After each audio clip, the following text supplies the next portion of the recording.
પવિત્ર પુરુષોત્તમ માસના પાવન અવસરે ગુજરાત રઘુવંશી લોહાણા સમાજ દ્વારા વિશેષ ધાર્મિક યાત્રાનું આયોજન કરવામાં આવ્યું છે। આ 2 દિવસીય યાત્રાનો શુભારંભ શુક્રવારે રાત્રે 10 વાગે વલસાડ ખાતેથી કરવામાં આવ્યો હતો। આ યાત્રામાં ધરમપુર, પારડી, વાપી, સિલવાસ તેમજ ઉમરગામ સહિતના વિસ્તારોમાંથી મોટી સંખ્યામાં શ્રદ્ધાળુઓ જોડાયા છે। યાત્રા દરમિયાન ભક્તો ડાકોર, શામળાજી, સાવરિયા શેઠ, શ્રીનાથજી, એકલિંગજી અને કાંકરોલી જેવા પવિત્ર ધામોના દર્શન કરશે। આ સમગ્ર યાત્રાનું આયોજન પ્રમુખ જીતુભાઈ લાલ, ઉપપ્રમુખ શૈલેષભાઈ તથા વલસાડ જિલ્લા પ્રમુખ નરેન્દ્રભાઈ માખેચાના સહયોગથી કરવામાં આવ્યું છે। પુરુષોત્તમ માસને હિન્દુ ધર્મમાં અત્યંત પવિત્ર માનવામાં આવે છે। આ માસ દરમિયાન ભગવાન શ્રી કૃષ્ણની ભક્તિ, જપ, તપ, દાન અને તીર્થયાત્રાનું વિશેષ મહત્વ હોય છે। માન્યતા છે કે આ મહિનામાં કરાયેલા સારા કાર્યો અને કંગણું ફળ આપે છે અને જીવનમાં સુખ, શાંતિ તથા આધ્યાત્મિક શક્તિમાં વધારો કરે છે। આ યાત્રા સમાજની ભક્તિ અને સંસ્કાર સાથે એકસાથે જોડતો એક આધ્યાત્મિક પ્રયત્ન બની રહી છે।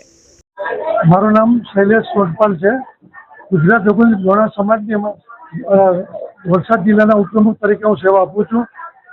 આજે ગુજરાત રઘુવંશી લોહાણા સમાજ વલસાડ જિલ્લા યાત્રા પ્રવાસ આયોજિત અધિક માસ નિમિત્તે આજે વલસાડ જિલ્લામાં ધરમપુર, વાપી, વલસાડ પ્રોપર સિટી અને આજુબાજુના ગામના તમામ રઘુવંશીઓને અધિક માસમાં યાત્રાનો લાભ આપવા માટે આયોજન કરવામાં આવ્યું છે। અને ખાસ તો આની પાછળ સખત મહેનત અમારા નરેન્દ્રભાઈ માખેચાની સખત મહેનત છે। આજે આ લોકો રાતના નીકળશે, સવારે ડાકોર જશે। ડાકોર દર્શન કરી શામળાજી, કાંકરોલી, શ્રીનાથજી અને એકલિંગજી અને સાવરિયા શેઠજી આ લોકો તમામ જગ્યાએ દર્શન કરીને ત્રણ દિવસનો યાત્રાનો પ્રોગ્રામ છે। મારું નામ નરેન્દ્ર માખેચા છે। હું રઘુવંશી લોહાણા સમાજના વલસાડ જિલ્લાના પ્રમુખ તરીકે ફરજ બજાવું છું। ને આ જે યાત્રા પ્રવાસનું જે આયોજન છે તે લગભગ 1 મહિનાથી અમારું આ કામ ચાલુ છે કે ભાઈ આપણે કંઈક એ રીતનું આયોજન કરીએ કે આ પુરુષોત્તમ મહિનામાં જ્ઞાતિના લોકોને કૃષ્ણના અલગ અલગ સ્વરૂપના દર્શન થાય।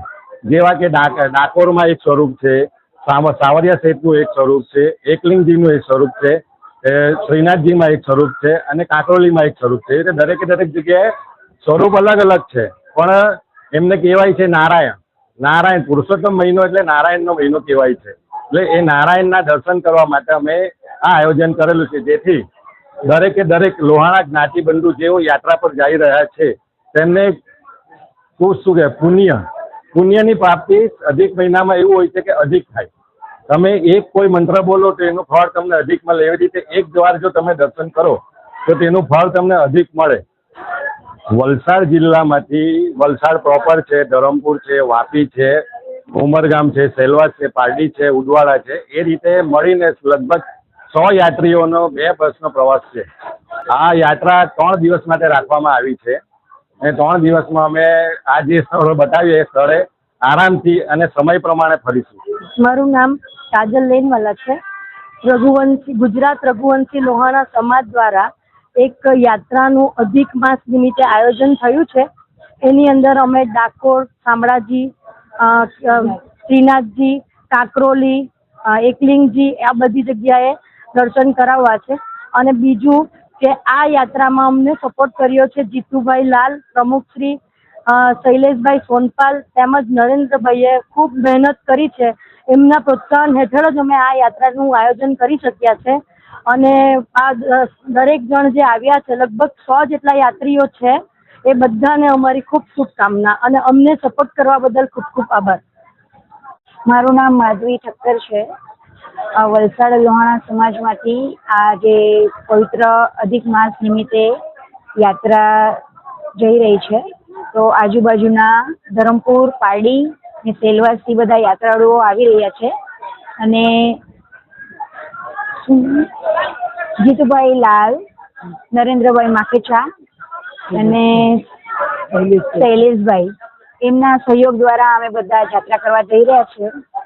તો શ્રીનાથજી, એકલિંગજી, ડાકોર અને સાવરિયા શેઠ આ માસમાં તમે યાત્રા કરો તો તમે એક કરતાં અધિક ગણું તમને પુણ્ય ફળ મળે છે। જય જલારામ। મારું નામ મેઘ અમિત કુમાર અજાબિયા છે. આજરોજ આપણા ત્યાં વલસાડ લોહાણા રઘુવંશી સમાજ તરફથી એક ટ્રીપ યોજાયેલી છે. આપણે બધા જોડાયેલા છે. સેલવાસ, વાપી, ઉમરગામ બધી ત્યાંથી જોડાયેલા છે. લગભગ 100 થી વધારે યાત્રીઓ આપણી સાથે જોડાયેલા છે. અને આ બધો સહયોગ આપણને નરેન્દ્રભાઈ માખેચા, આપણે જીતુભાઈ લાલ, શૈલેષભાઈ સોનપાલના લીધે બધું સંપર્ક થઈ ગયું છે સંપૂર્ણ, અને સરસ રીતે આપણે યાત્રા કરશું.